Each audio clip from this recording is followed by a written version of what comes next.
ಇತ್ತೀಚೆಗೆ ಇಡೀ ವಿಶ್ವಾದ್ಯಂತ ಡಯಾಬಿಟಿಸ್ ಇರ್ಬೋದು, ಶುಗರ್ ಇರ್ಬೋದು, ಬಿಪಿ, ಕ್ಯಾನ್ಸರ್ ಹೀಗೆ ಮಾರಕ ಕಾಯಿಲೆಗಳು ಸಿಕ್ಕಾಪಟ್ಟೆ ಪ್ರಮಾಣ ಜಾಸ್ತಿ ಆಗ್ತಾ ಇದೆ ಅಂತಲೇ ಹೇಳ್ಬೋದು. ಅದರಲ್ಲೂ ಕೂಡ ಭಾರತದಲ್ಲಿ ಹೇಗಾಗ್ಬಿಟ್ಟಿದೆ ಸಿಚುವೇಶನ್ ಅಂತಂದ್ರೆ, ಚಿಕ್ಕ ಮಕ್ಕಳು ಮತ್ತೆ ಯಂಗ್ ಜನರೇಷನ್ ಅಲ್ಲೂ ಕೂಡ ಶುಗರ್ ಅನ್ನುವಂತಹ ಒಂದು ಮಾರಕ ಕಾಯಿಲೆ ಅಥವಾ ಅದ್ರ ಜೊತೆಗೆ ಬೇರೆ ಬೇರೆ ಕಾಯಿಲೆಗಳು ಕೂಡ ಹೆಚ್ಚಾಗಿ ಕಾಣಿಸ್ಕೊಳ್ತಿದೆ. ಇದಕ್ಕೆ ಏನ್ ಹಾಗಾದ್ರೆ ಕಾರಣ? ಯಾಕೆ ಆಲ್ಮೋಸ್ಟ್ ಎಲ್ಲರಲ್ಲೂ ಕೂಡ ತುಂಬಾ ಈ ರೀತಿಯಾದಂತಹ ಒಂದಷ್ಟು ಮಾರಕ ರೋಗಗಳು ಕಂಡು ಬರ್ತಿದೆ ಅನ್ನುವಂತಹ ಒಂದಷ್ಟು ಗೊಂದಲಗಳು ಕೂಡ ಎಲ್ಲರಲ್ಲೂ ಇದೆ.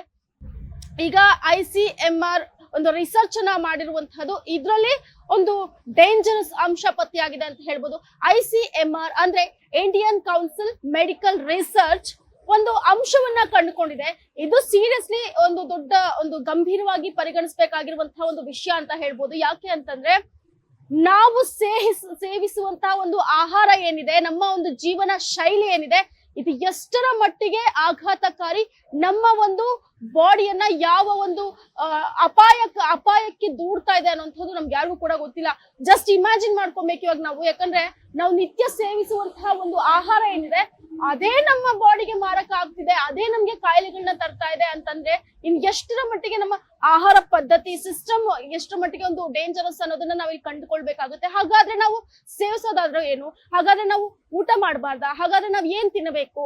ಸೊ ನಿಮ್ಮ ಪ್ರಕಾರ ಓಕೆ, ಜಂಕ್ ತಿನ್ನಬಾರ್ದು ಅಥವಾ ಏನು ಹಾಳು ಮೂಳು ಪಿಜ್ಜಾ ಇರ್ಬೋದು, ಬರ್ಗರ್ ಇರ್ಬೋದು, ಸ್ಯಾಂಡ್ವಿಚ್ ಇರ್ಬೋದು, ಮೈದಾ ಇರ್ಬೋದು, ಶುಗರ್ ಕಂಟೆಂಟ್ ಇರ್ಬೋದು, ಇದನ್ನೆಲ್ಲವನ್ನು ಕೂಡ ಅವಾಯ್ಡ್ ಮಾಡಿದ್ರೆ ನಾವು ಒಂದು ರೀತಿ ಹೆಲ್ದಿ ಆಗಿದ್ದೀವಿ ಅನ್ನುವಂತಹ ಒಂದು ಮನೋಭಾವನೆ ಎಲ್ಲರಲ್ಲೂ ಇರುತ್ತೆ. ಬಟ್ ಅದ್ರಲ್ಲೂ ಕೂಡ ಒಂದು ಪ್ಲಾನ್ ಇರುತ್ತೆ, ಒಂದು ಪ್ರಾಪರ್ ಬ್ಯಾಲೆನ್ಸ್ಡ್ ಒಂದು ಡಯಟ್ ಅನ್ನ ಮೇಂಟೈನ್ ಮಾಡ್ಬೇಕಾಗುತ್ತೆ. ಸೊ ಈಗ ನಾವು ಚಪಾತಿನೇ ತಿನ್ಬಿಟ್ರೆ ಡೈಲಿ, ಅದ್ರಿಂದನೂ ಕೂಡ ನಾವೇನ್ ಹೆಲ್ದಿ ಆಗೋದಿಲ್ಲ ಅಥವಾ ಅದರಿಂದ ನಮ್ಗೇನು ಆತರ ಕಾಯಿಲೆಗಳು ಅಟ್ಯಾಕ್ ಆಗೋದಿಲ್ಲ ಅಂತ ಏನಿಲ್ಲ. ಬಿಕಾಸ್ ಡೈಲಿ ಒಂದು ಚಪಾತಿಯನ್ನ ತಿನ್ನೋದ್ರಿಂದನೂ ಕೂಡ ಅದರಿಂದ ಒಂದು ಗ್ಲುಕೋಮಿನ್ ಕಂಟೆಂಟ್ ಕೂಡ ಜಾಸ್ತಿ ಆಗುತ್ತೆ. ಸೊ ಇದು ಕೂಡ ನಮ್ಮ ದೇಹಕ್ಕೆ ಮಾರಕ.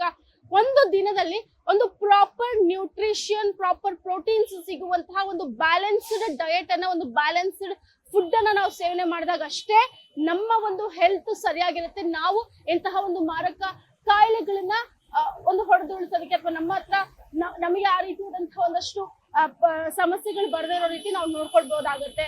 ಸೊ ICMR ಹೇಳಿರುವಂತಹ ಒಂದು ಪ್ರಕಾರ ಇಡೀ ಭಾರತೀಯರಿಗೆ ಏನು ಕಾಯಿಲೆಗಳು ಅಟ್ಯಾಕ್ ಆಗ್ತಿದೆಯಲ್ವಾ, ಜಾಸ್ತಿ ಒಂದು ಮಾರಕ ರೋಗಗಳು ಬರ್ತಿದೆಯಲ್ಲ, ಇದಕ್ಕೆ ಕಾರಣನೇ 56% ಕಾಯಿಲೆಗಳಿಗೆ ಕಾರಣ ನಾವು ಪ್ರತಿನಿತ್ಯ ಸೇವಿಸುವಂತಹ ಆಹಾರ. S, exactly. ಸೊ ನಾವು ಏನ್ ಆಹಾರವನ್ನ ಸೇವನೆ ಮಾಡ್ತಿದೀವಲ್ಲ, ಅದೇ ನಮಗೆ ಭಾರತೀಯರಿಗೆ ಬರ್ತಿರುವಂತಹ 56%ಗಿಂತ ಹೆಚ್ಚು ಕಾಯಿಲೆಗಳಿಗೆ ನಮ್ಮ ಆಹಾರನೇ ಕಾರಣ ಅನ್ನುವಂತಹ ಒಂದು ಆಘಾತಕಾರಿ ಅಂಶವನ್ನ ಈಗ ICMR ಬಿಡುಗಡೆ ಮಾಡಿರುವಂತಹದ್ದು. ಹೀಗಾಗಿ ಈಗ ಒಂದು ದೊಡ್ಡ ಮಟ್ಟದ ಆತಂಕ ಕೂಡ ಇದೆ. ಬಟ್ ಅದಕ್ಕೊಂದು ಸೊಲ್ಯೂಷನ್ ಕೂಡ ICMR ಕೊಟ್ಟಿರುವಂತಹದ್ದು. ಸೊ ICMR ನ ಪ್ರಕಾರ ಒಂದು ಡಯಟ್ ಪ್ಲಾನ್ ಅನ್ನ ICMR ಇಡೀ ಭಾರತೀಯರಿಗೆ ಕೊಟ್ಟಿರುವಂತಹದ್ದು. ಈ ಒಂದು ಡಯಟ್ ಪ್ಲಾನ್ ನಂತೆ ನಾವು ಆಹಾರ ಸೇವನೆ ಮಾಡಿದ್ರೆ ಅದು ಸೇಫ್. ಒಂದು ದಿನಕ್ಕೆ ಎಷ್ಟು ಪ್ರಮಾಣದ ತರಕಾರಿ ಸೇವಿಸಬೇಕು, ಎಷ್ಟು ಪ್ರಮಾಣದ ನ್ಯೂಟ್ರಿಷನ್ ತೆಗೆದುಕೊಳ್ಬೇಕು, ಎಷ್ಟು ಪ್ರಮಾಣದಲ್ಲಿ ಬೇಳೆಕಾಳುಗಳನ್ನ ಸೇವನೆ ಮಾಡಬೇಕು, ಎಷ್ಟು ಪ್ರಮಾಣದಲ್ಲಿ ನಾವು ರೈಸ್ ನ ಕಂಟೆಂಟ್ ಅನ್ನ ತಗೊಳ್ಬೇಕು ಅನ್ನುವಂತಹ ಒಂದು ಪ್ರಾಪರ್ ಡಯಟ್ ಪ್ಲಾನ್ ಅನ್ನ ಈಗ ICMR ಬಿಡುಗಡೆ ಮಾಡಿರುವಂತಹದ್ದು. ಹಾಗಾದ್ರೆ ICMR ಬಿಡುಗಡೆ ಮಾಡಿರುವಂತಹ ಒಂದು ಆರೋಗ್ಯಕರ ಡಯಟ್ ಪ್ಲಾನ್ ನ ಪ್ರಕಾರ ನಾವು ದಿನಕ್ಕೆ ಎಷ್ಟು ಗ್ರಾಮ್ ಏನನ್ನ ಸೇವನೆ ಮಾಡಬೇಕು, ಆ ಪ್ಲಾಟರ್ ಏನು ಅನ್ನೋದನ್ನ ನಾನು ನಿಮಗೆ ತೋರಿಸ್ತೀನಿ. ICMR ಪ್ರಕಾರ ಆರೋಗ್ಯಕರ ಡಯಟ್ ಪ್ಲಾನ್ ಅಂತಂದ್ರೆ ನಾವು ಒಂದು ದಿನಕ್ಕೆ ಸೇವಿಸಬೇಕಾದ ಆಹಾರ ಪ್ರಮಾಣ ಏನು ಅಂತ ನೋಡುವುದಾದ್ರೆ, ದಿನಕ್ಕೆ 100 ಗ್ರಾಮ್ ಹಣ್ಣು, 85 ಗ್ರಾಮ್ ಬೇಳೆ ಕಾಳುಗಳು, ಸಿರಿಧಾನ್ಯಗಳು, ಮೊಟ್ಟೆ ಹಾಗೂ ಮಾಂಸ, ಇದಿಷ್ಟು ಇನ್ಕ್ಲೂಡ್ ಆಗಿ 85 ಗ್ರಾಮ್ ನ ಸೇವನೆ ಮಾಡಬೇಕು. 35 ಗ್ರಾಮ್ ನಟ್ಸ್ ಅಂಡ್ ಸೀಡ್ಸ್ ನ ಸೇವನೆ ಮಾಡಬೇಕು. 27 ಗ್ರಾಮ್ ಹೆಲ್ದಿ ಫ್ಯಾಟ್ ಇರುವಂತಹ ಕಂಟೆಂಟ್ ಜೊತೆಗೆ ಎಣ್ಣೆಯನ್ನ ಸೇವನೆ ಮಾಡಬೇಕು.